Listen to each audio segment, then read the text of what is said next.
Bonjour Romain, Bonjour. merci de nous accorder cette interview après quelques jours de ce fameux exploit européen, si je puis dire. Euh, Raconte-moi un peu les coulisses de cette finale, ces 10 dernières minutes un peu irrespirables. Ouais, sur les dernières minutes, il y a un fait de jeu qui rend le match un peu fou au final. Et voilà, on met la pression pour marquer ce fameux essai qui nous sacre. Après, on ne prend pas les points, donc on se sent bizarrement fort. Et on n'avait qu'une chose, c'était de traverser cette ligne. Et on y est arrivé voilà, sur le gong, comme on dit. Donc le scénario, il est parfait. C'est enfin, voilà, c'était une sensation bizarre, hein. Surtout l'arracher comme ça dans les dernières secondes, c'était énorme. T'es encore sur un nuage là? On est redescendu ce matin quand on a fait le physique, là, donc ça va. Mais bon, jusqu'à hier soir, ouais, c'était un peu bizarre comme sensation, un peu de décalage entre les jours. Et bon, je pense que voilà, vu le trophée, on était, on va dire, un novice, donc c'est la première fois. Je pense qu'il fallait marquer le coup et le fêter comme il se doit. Puis avec la liesse sur le vieux port qu'il y a eu, voilà. Mais on a fait durer le plaisir au maximum, mais bon, il faut bien s'arrêter, donc c'est fait hein, ce matin, voilà, ça a été sérieux. On va y revenir justement. Ça fait 12 ans que t'es dans ce club. Voilà, j'imagine que c'est une date qui va rester gravée à jamais pour toi.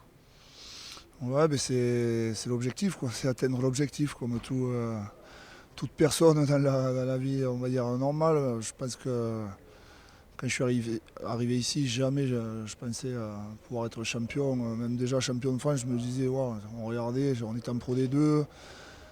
J'avais vécu une scène fabuleuse sur le Vieux-Port quand on est monté en 2014. Mais là, c'était encore un cran au-dessus. Et puis avoir un titre, quoi, c'était ça.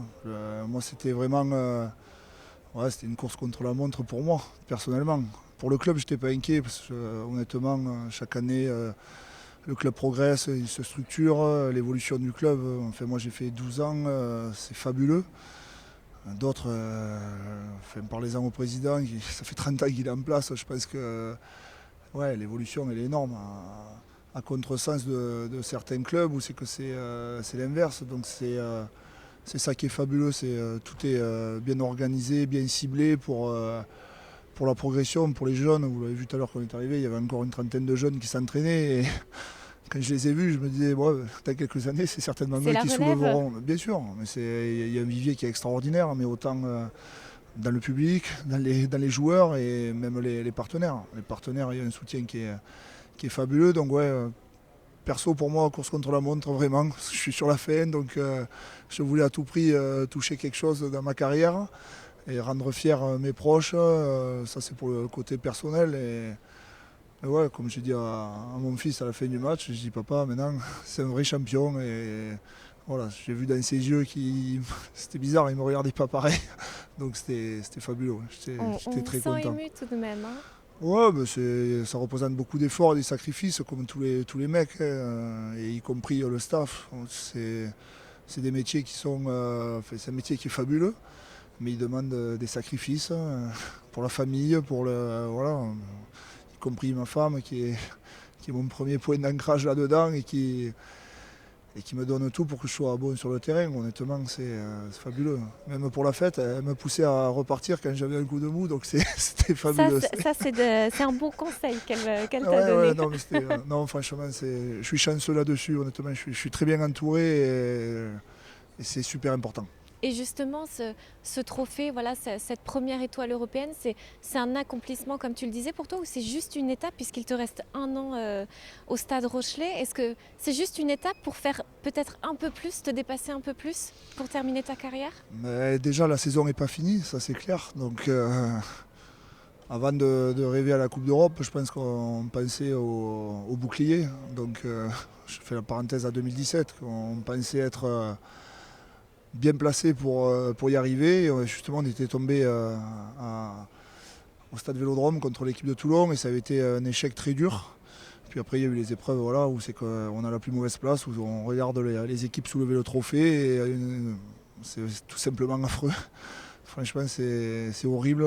Alors l'année dernière, 2 fois vice-champion, voilà, comme j'avais dit, je pense que personnellement et le club aussi a fait le tour du vice-champion, donc le challenge, la Coupe d'Europe, la grande, et en plus de ça le top 14. Donc on voulait plus revivre ça et on a conjuré le sort. Mais oui, c'est un aboutissement, mais c'est pas pour ça qu'on va stopper les ambitions, loin de là, ouais. Ça c'est clair. Il reste quand même 4 équipes européennes finalement dans ce top 14 qui peut prétendre à ce bouclier de Brennus. C'est une affiche un peu particulière là, de cette 26e journée. Vous allez affronter le Loup qui a remporté la Challenge Cup. Exactement. Comment tu abordes ce match justement? Parce que c'est un peu un match de gala si je puis dire. Ouais, enfin, ça aura que le nom, parce que je pense que c'est vraiment... le championnat est complètement fou de top 14 cette année. On ne peut rien prévoir sur cette fin de saison. C'est un championnat un peu celui qui nous imprévisible. annonce les barrages et ceux qui attendront tranquillement pour les demi-finales, franchement, il faut le féliciter parce que c'est impossible. On se tient tous. Voilà, on a vu, c'était la dernière journée aussi qu'il y a eu les 2 premiers clubs officiellement qualifiés. Et ça, c'est énorme. Tout le monde peut rentrer. Toulon est revenu sur cette fin de saison. Puis quand tu vois la performance de Lyon en finale, on sait très bien que ça va être très dur à Lyon, ça c'est clair. Après, voilà, ça aurait été une semaine, enfin, ça va être une semaine atypique comme on dit, très courte, mais je ne pense pas que les 11 mois de préparation vont s'effacer sur les 4 jours de fête, je vais dire. Comment vous allez pouvoir les faire tomber, les Lyonnais? En jouant notre rugby, en étant voilà, très sérieux et sortant le match parfait à l'extérieur. Voilà, on connaît la complexité d'aller gagner à l'extérieur en top 14. Et encore plus à Lyon, chez une équipe qui est difficile à manœuvrer chez elle. Donc voilà, il va falloir sortir un grand match. Ouais. Dernière question. Comment expliques-tu que, voilà, tu le disais un petit peu tout à l'heure, voilà, ce club de La Rochelle, c'était en Pro D2, cette ascension fulgurante, voilà, vous êtes champion européen. Comment aujourd'hui La Rochelle est un cador, si je puis dire? Cador, je n'aime pas trop le mot. Après, voilà, je pense qu'il faut tirer un coup de chapeau surtout à nos dirigeants et qui le structurent année après année pour en arriver là. En 2010, quand je suis arrivé, on n'avait pas de salle de vidéo, il y avait un prépa qui faisait la vidéo, on avait une petite salle kiné qui devait ressembler à un KGB. Et quand on voit maintenant des infrastructures qui sont... ce complexe-là, il est fabuleux. Et voilà, je pense que certains joueurs sortiront, même beaucoup. Il y a une formation, voilà, c'est la récompense, c'est le travail de tout un club, c'est pas uniquement le groupe professionnel, c'est vraiment fabuleux. Ouais. L'arrivée de Ronan O'Gara, ça a été un petit peu ce déclic, voilà, cette vision, on va dire à l'irlandaise, voilà, européenne. Il nous a apporté tout simplement l'expérience sur la Coupe d'Europe, il l'a gagnée, donc c'est clair qu'il savait de quoi il parlait quand, sur les réunions, sur le plan de jeu, c'est quelqu'un qui a énormément d'expérience, ouais, et il nous l'a transmise. Merci. Avec plaisir.